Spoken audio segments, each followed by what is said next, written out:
So one thing, I always wanted to know as a screwed up click fan, as a fan of you, uh, is when you signed with T Fairs Huh? and Swishahouse, were you concerned about any backlash that you could have had?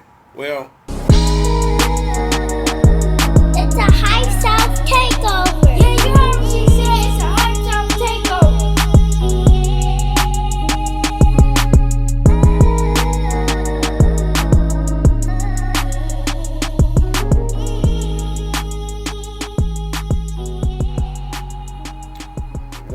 one of my main things of making that decision was I always make the big decision.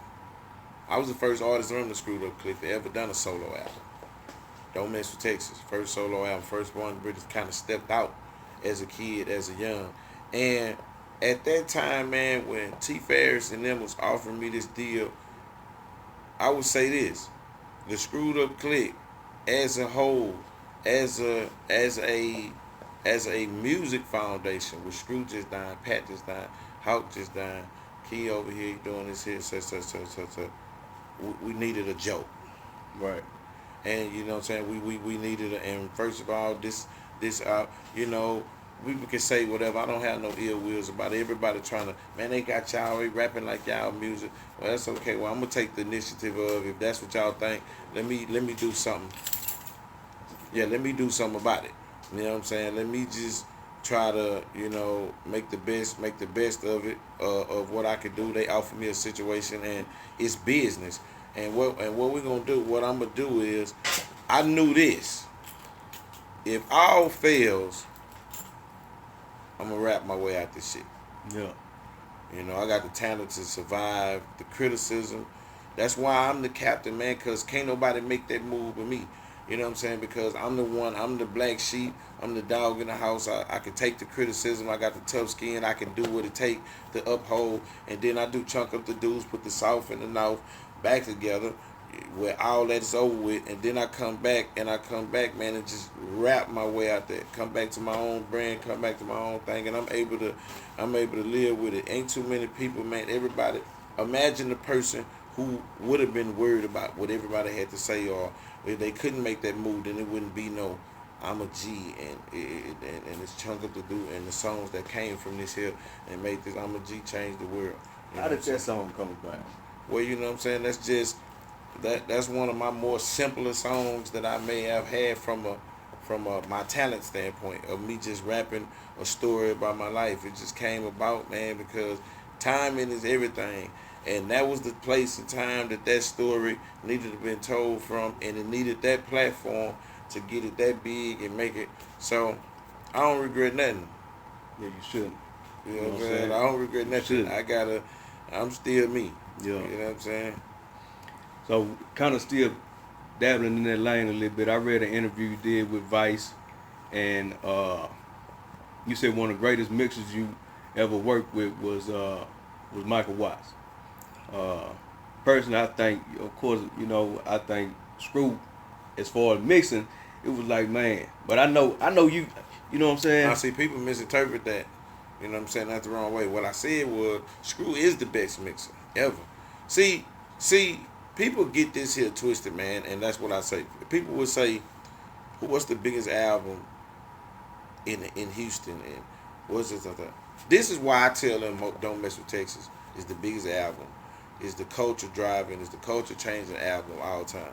Because it did it at the time when it needed it and when it happened and it was built right then. That's what I'm saying about Screw. Screw was the best mixer because he was the one and only, and at his time. What he was doing in his moment, that wasn't second guessed or second tested. That's what I'm saying. I'm not talking about people who heard Don't Mess with Texas, started rapping, saying all the slangs that came behind me with the bigger, but Jay-Z, Reasonable Doubt ain't the biggest album of Jay-Z's career from a standpoint of financials, of money. I'm the most significant.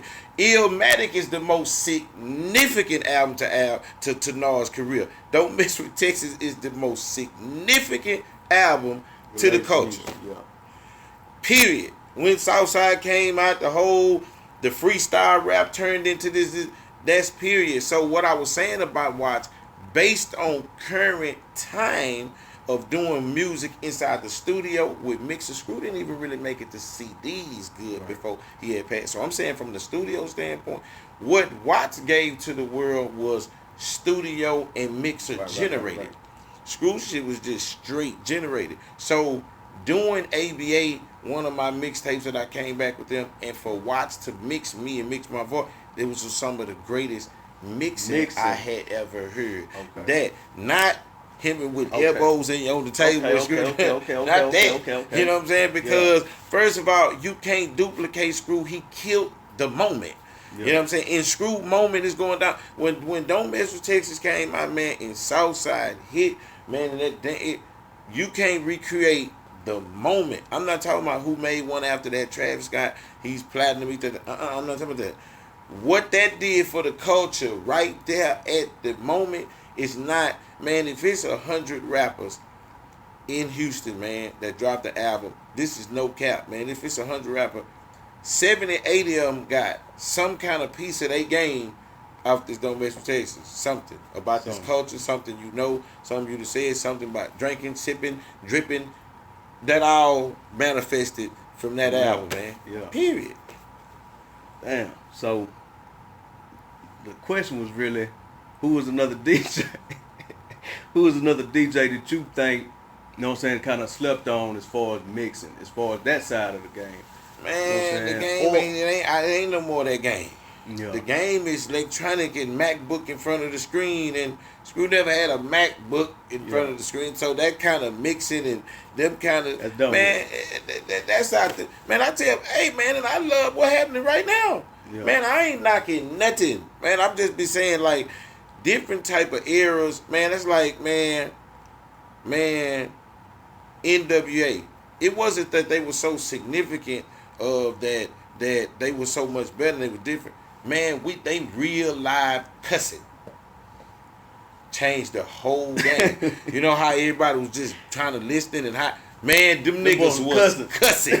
For real, talking about F the police out there, where your mama coming in, you turning it down, you skip, changed the whole game. Next change of the game, Dre and them, man, these niggas is smoking and riding in cars.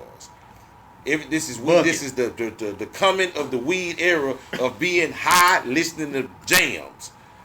Don't Mess With Texas was that for Houston. Man, this shit that they've been screw housing and freestyling, man, this shit is in full display right now. Man, that's how you're able to perform these songs 20 years later with these kinds of crowds, these hearts of the hustlers and all. That's why them songs is catalog music. They make stains on people's life. It's a hype